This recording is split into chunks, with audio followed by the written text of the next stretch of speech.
You ever look at a check for $10,000 sitting on your kitchen table and feel like someone just handed you a death sentence? Because that's exactly how it felt.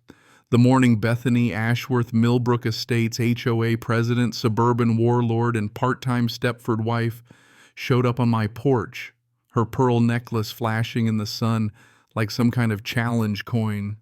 She looked at my garden, my messy, glorious, absolutely unapprovable garden, and announced, "Your property violates community aesthetics," like she was doing me a favor by offering me exile.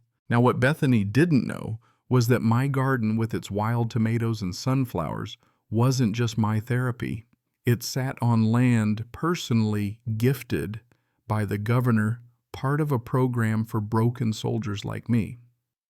But let me back up a sec, because this story isn't really about a garden or an HOA fine.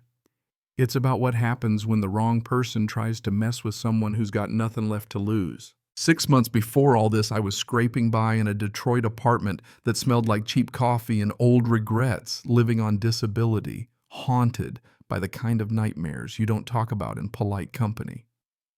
3 tours as an Army medic in Afghanistan, and it left me with PTSD so bad, even the sound of a bus engine would send me scrambling for cover. My therapist, Dr. Bennett, told me about a little place in Millbrook. It's not Charity Decker, it's recognition. The governor herself picks veterans for the Heroes Home program. You'll finally have space to breathe. So I signed the paperwork, barely believing it was real, and moved into a modest ranch house on 2 acres of rolling Michigan green. At first, I didn't plan on a garden. The old owner left behind some tools, and I just started poking at the dirt to keep the anxiety away. It worked. Dirt under your nails, sweat on your back. Turns out it's good medicine. Word got out to the Gold Star mothers from my old unit, and they started sending me seeds from their sons' favorite veggies: Purple Heart tomatoes, Cherokee purples. A little corner grew up with a weathered sign for those who didn't come home. That garden became my lifeline. But you know what really kept me sane? Walking barefoot through dew at 6 a.m., coffee in hand, talking to guys who weren't here anymore. That's how I ended up with a front yard that wasn't exactly HOA brochure material. Didn't care. Saved my life. So tell me, have you ever had a neighbor try to destroy the one thing keeping you alive? Hit that. Like, if you know HOA tyranny, and trust me, you're going to want to follow, because what Bethany Ashworth doesn't know could land her in federal prison before this story's over. Everything changed on a Tuesday in late September. There I was deadheading marigolds when a pearl-white Lexus rolls up like a parade float. Out steps Bethany, 54, blonde hair helmeted so tight it could deflect bullets, cream blazer worth more than my VA disability check, all smiles that don't reach her eyes. "Good morning," she says, like she's about to read me my last rites. "We need to discuss your property situation." You ever hear that tone? That's the "I'm about to ruin your day and pretend it's a compliment" tone. She flips open a leather folder and starts rattling off section numbers and regulations, waving a perfectly manicured hand at my memorial garden like she's swatting at flies. "This agricultural mess violates Section 47.3 Visual Aesthetics, Property Values, Neighborhood Harmony." She drops a check on my garden table, 10 grand payable to the HOA compliance fine, due in 72 hours, or face daily $1,000 penalties. I stared at her then, the check then back. My entire savings, my sanctuary, all reduced to a piece of paper on the table where I drank coffee with ghosts. I told her, "Ma'am, this garden's therapy prescribed by the VA. These tomatoes are memorials to soldiers who died under my care." She just smiled wider. "Emotional appeals don't override community standards. These weeds need to be replaced with proper landscaping." That's when I realized she wasn't looking at my garden as an eyesore. She was seeing dollar signs. Prime real estate, perfect for wedding photos, the kind of property that could make her a killing. And suddenly I knew this wasn't about rules, it was about profit. I told her I'd review the bylaws and talk to my lawyer, but her eyes flickered. She knew I was buying time. As her Lexus rolled away, I stood in my garden holding that $10,000 threat and felt something cold and sharp settle in my chest. That afternoon, I called Dr. Bennett. She sounded worried. Decker Properties in the Heroes Home program have federal protections. Let me make some calls. While she was digging, I did some digging of my own. Turns out Bethany's been president 6 years, and every year families violating rules got hit with impossible fines, forced sales, and their homes ended up quietly owned by some shell company, then featured as wedding venues by her daughter's exclusive photography business. Next morning, Mrs. Finch, oldest neighbor on the street, shows up with cookies and the kind of glint in her eye you only get after 80 years of outlasting fools. You're not the first, honey.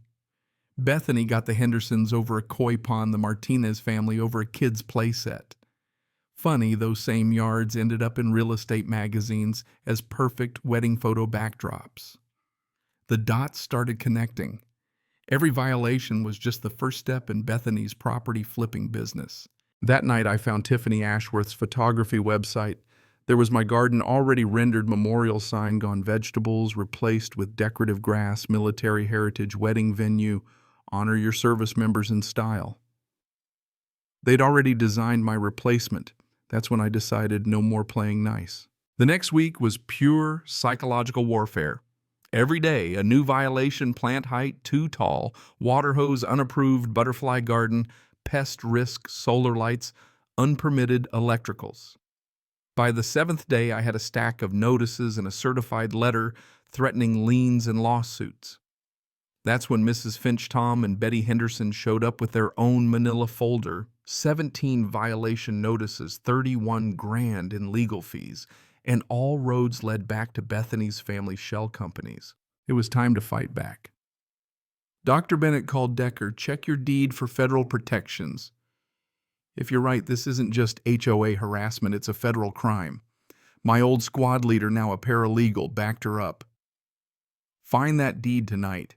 Down in my basement, after some creative lockpicking, I found it: permanent federal easement executive order, explicit protection for veteran property. Any interference was a federal offense. Bethany had just gone to war with the U.S. government. Monday morning, Bethany rolled up with her landscaping crew, Tiffany's van, and a swagger that said she'd never heard the word no.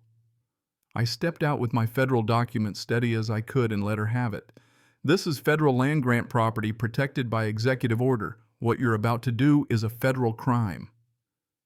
Bethany scoffed. Ordered her crew to start removing my memorial corner, but the foreman balked, sensing trouble. That's when a black sedan and a pickup with military plates pulled in. Dr. Bennett had called the cavalry.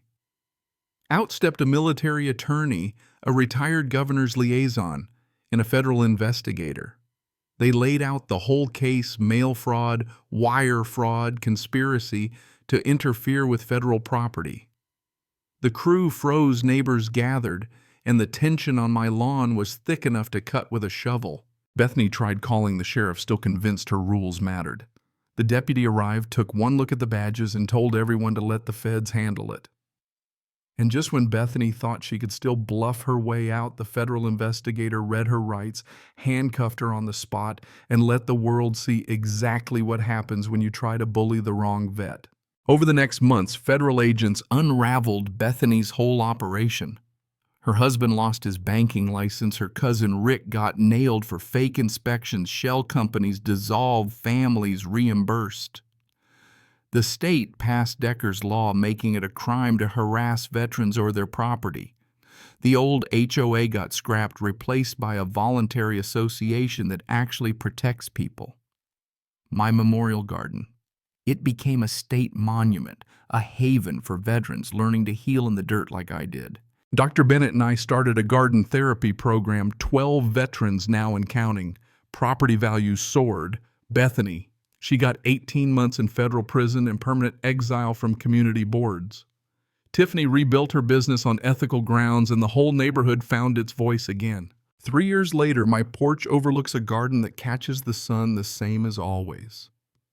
Only now it stands as proof that sometimes the best revenge isn't fighting back. It's building something so strong your enemies' names fade to dust while your work keeps growing. If you ever wondered whether standing up for yourself is worth it, let me tell you it is. And if you've been through something like this, drop your story in the comments. I want to hear how you fought back, because maybe together we can plant something no one will ever tear down again. Now let's see what the next season brings. You never know what might take root when you fight for your patch of earth and for the people who need it most.